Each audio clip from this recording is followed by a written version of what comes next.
Hello and welcome to another edition of the Complete Clarinet. My name is Bruce Kimball.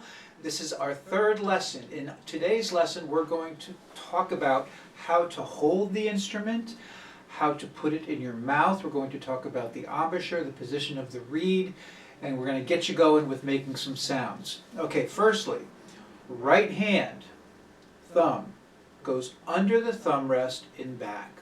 Under the thumb rest, not on top. Put it under, and you're going to very lightly press in an upwards direction. The left hand is going to hover over these keys. We're going to play these keys with the left hand. But to get started, what I'd like you to do is put your left hand around the barrel.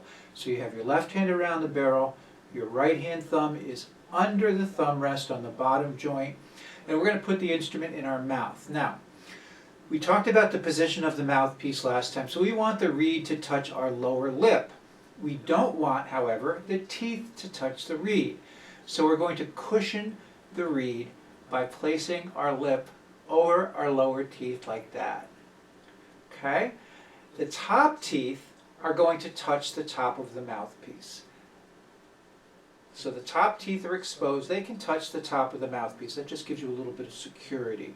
The bottom teeth, however, are going to be covered with the lip. So, covering our bottom teeth with the lip, we insert the mouthpiece about ½ inch, quarter of an inch.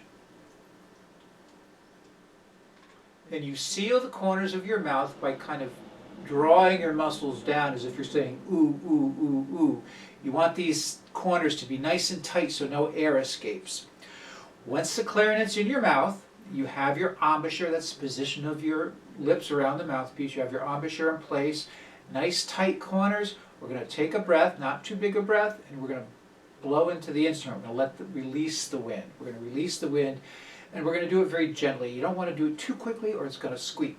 We're going to do this.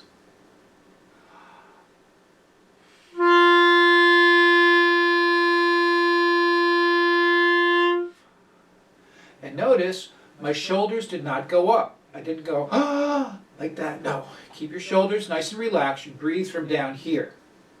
So again, cushion the lip, insert the mouthpiece, take a breath, shoulders stationary.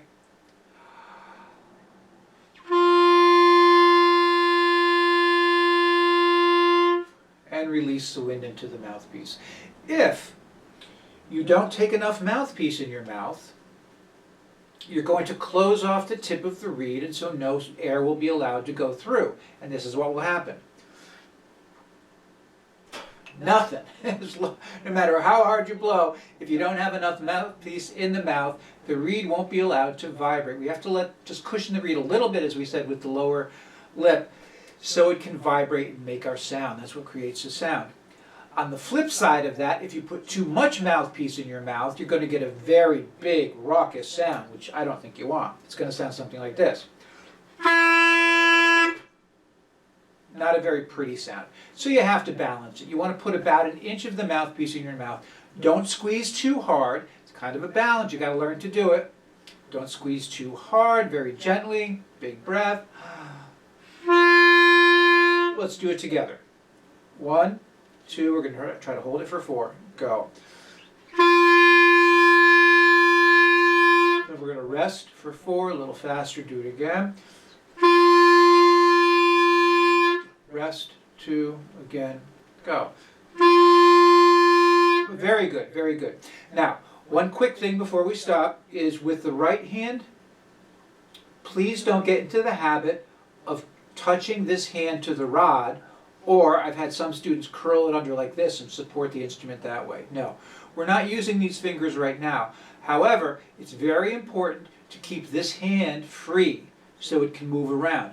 If you put your finger against that rod, you're not going to be able to move the fingers as freely and as quickly as you need to. So remember that. Hands stay away from the clarinet. Really, the only thing that supports it is your thumb and your embouchure. Now, I have a strap. That helps tremendously with the supporting of the instrument. Very easy to hold it when you have a strap. Not all clarinets have that. if you look at where your thumb rest is, if there's a little circle like this, whoops, a little circle, that circle is to put the strap through. Okay, so let's try it one more time. We're going to hold up here with our left hand. Right hand is under the thumb rest. The right hand is not touching the clarinet. The only thing that's touching the clarinet down here is the thumb. We're going to take a big breath, let it out, and see if we can hold this note for 4 counts. The name of this note, by the way, is a G. It's located on the second line of the staff. Here we go. 1, 2, 3, big breath. Rest, 2, again.